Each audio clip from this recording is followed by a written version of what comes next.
Hello, everyone. My name is Shankidra Bailey. I have read and will be presenting a book called The Four Obsessions of an Extraordinary Executive by Patrick Lencioni. So let's get started. This is a fiction tale of two companies. However, it does offer a resemblance to real life situations. Both companies are technical consulting firms. The first company is an unhealthy organization who is desperately searching for a cure. The cure that they are looking for is a cure on how to beat the competition. The second company is a healthy organization who is faced with fighting off a potential virus. The virus is a disgruntled former employee. Now let's take a closer look at these two companies. Vince Green is the founder and CEO of Greenwich Consulting. The company has $80 million in revenue. However, Vince is not satisfied. He will not be satisfied until the company is recognized as the number one technical consulting firm in the Bay Area. He even joked that he would be happy when his competitor, Telegraph Partners, was dead. Greenwich has had its share of new business, but struggled to retain its clients as well as employees. Vince has spent so much of his time and money learning about his rival, and not enough time and attention focused on his own customers and employees. Rich O'Connor is the CEO of Telegraph Partners. Telegraph's clients have always raved about their services and even stood by them during difficult times. Rich seems to never acknowledge that the competition Greenwich exists. He never mentions them during press interviews, and he seems genuinely disinterested when he sees them in person. However, Rich had a hard time balancing family and work life, so he developed the four disciplines to help him become an extraordinary executive. Now, before we get into the four disciplines, let's pause for a moment. You may be asking yourself, what purpose can this book serve for you? Perhaps you want to learn what role a leader plays in an organization. Perhaps you want to learn the disciplines to help you manage your own healthy organization. Maybe you just want to learn the disciplines on how to function within your current organization. Whatever the case may be, let's get into the four disciplines, and it will help us gain insight on how to answer this question. The four disciplines are: 1.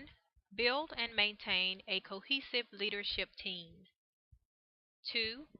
Create organizational clarity. 3. Over communicate organizational clarity. And 4. Reinforce clarity through human systems. Discipline 1. Build and maintain a cohesive leadership team. Telegraph Partners use what is called the MBTI, or Myers-Briggs Type Indicator. This is a report from a test that is used to better understand each employee's preferences and their personality type. It helps them to know each other well enough to not hold back anything.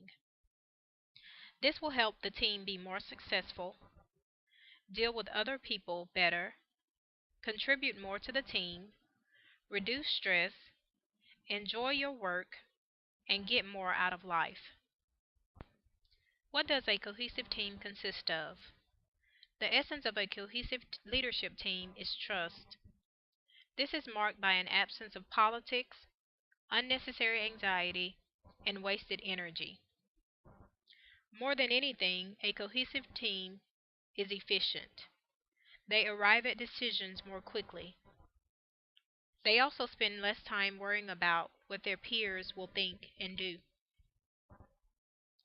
This is a process of getting to know one another at a level that few people, even family, ever achieve. Discipline number 2: create organizational clarity.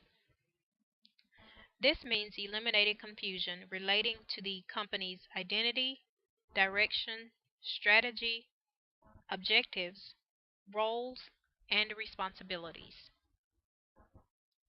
What does organizational clarity consist of? It's about agreeing on the fundamental concepts that drive the company. It's also about what's important and what is not. It helps employees make decisions and resolve problems without constant supervision and advice from managers. It empowers employees with a sense of true confidence. It also empowers them with a sense of unity. It allows them to share a common understanding of where the company is headed, what success looks like, whom their competitors are, and what needs to be achieved to claim victory. Discipline number 3: over-communicate organizational clarity. Rich believed in order to communicate something adequately, you have to use repetition. The term beating a dead horse is appropriate with this discipline. What does overcommunication look like? Overcommunication is understanding what the organization is all about and how to contribute to its success. This is done through repetition, simple messages, and multiple mediums so that everyone has a clear understanding of the direction of the organization. Discipline number 4: reinforce organizational clarity through human systems. This is done by building a structure to preserve culture. This process is carried out during the interview and hiring process, as well as managing employee performances and rewarding them.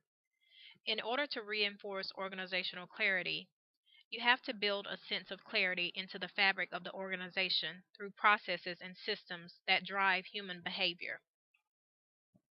Healthy organizations look for qualities in job candidates that match the values of the company.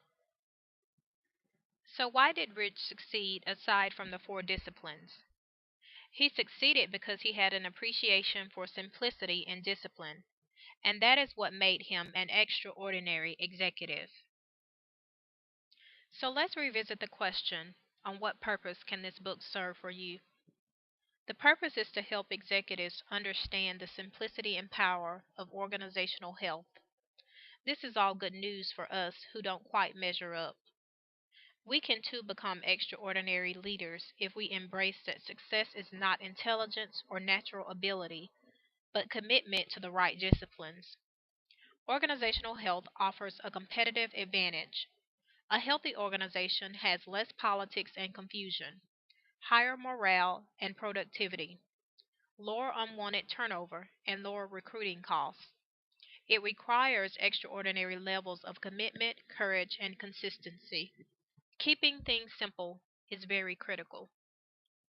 So, in conclusion, in order for an organization to be successful, they need to understand the simplicity and power of organizational health.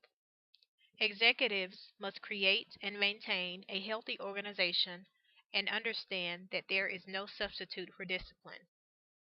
I hope that this can one day help you become an extraordinary executive.